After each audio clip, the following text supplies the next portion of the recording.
السلام عليكم ورحمة الله وبركاته سودو هذا ما توحرنا إن نكهت لنا تاريخ مقالة مقدشو مهمة دايولادها يقودهان أمد الصوماليات كهر انت نوجد قالين كشكين تا ما كهذا تاريخ مقالة مقدشو waxaan ka codsanayaa inaad subscribe inoo soo saartid like-tan aad inaga baqeelin wixii faalana aad inoogu qeybtid dhanka iyo comments-ka magaca muqdisho wuxuu ka yimid afariis maqcid shaah macnaheedu yahay kursiga boqorka waxa la aaminsan yahay in magaca muqdisho uu ka yimid ganacsatadii iyo boqortooyadii farisiyeed ee ku sugneed halkaasi qarnigii 10aad ama ka hor muqdisho waxay ku taalaa xeebta badweynta India waxayna ahayd meel ganacsi iyo dhaqamo kala duwan isugu yimaadeen waxa ka soo degi jiray maraakiibta Carbeed India Faris iyo kuwa bariga Afrika waxa xiriir ganacsi la lahayd magaalooyinka sida Zanzibar Mombasa Eden Hormuz iyo Gujarat India magaalada muqdisho waxay ka mid ahayd meelihii islaamka aad ugu faafay geeska Afrika waxa ka jiray culimo waaweyn madrasado iyo masaajid qadiimi ah sida masjidka Fakhruddin la dhisay qarnigii 13aad masjidka Jaamica weyn mid kamid ah kuwa ugu horeeyay ee Afrika laga dhiso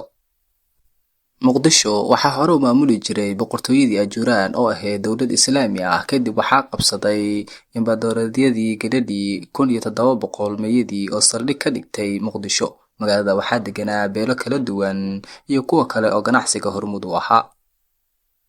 muqdisho waxaa qabsaday Talyaanigii qarnigii 19aad waxayna noqotay caasimadda Soomaaliya Talyaani ah gumaystaha wuxuu dhisay wadooyin xarumo dawladeed iyo tekad cusub inkastoo gumaysi jiray haddana dadka muqdisho waxa ahayn dad ka kacsan oo dagaal badan ka dhigay halgankii xornimada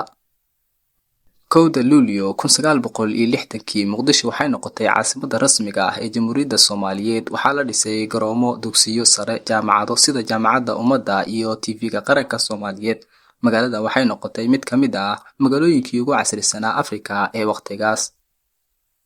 sanadkii 1990 burburkii dawladii dhexe wuxuu sababay in muqdisho ay noqoto meel dagaalo joogto ah ka dhacaan qabaa'ilo hubeysan ayaa kala qaybsaday degmooyin badan waxaana meesha ka baxay nidaam dawladeed dagaalo burbur barakac iyo gaajo ayaa magaalada ku habsatay muddo dheer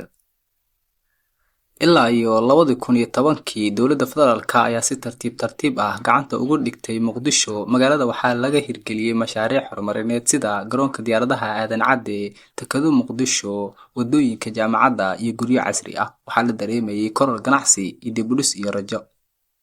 ugu dambeyntii muqdisho waa magaalo leh taariikh dheer dad ganacsiga ku xeel dheer iyo halgan nafurnimo leh inkastoo ay soo martay burbur haddana rajada iyo awoodda dadka muqdisho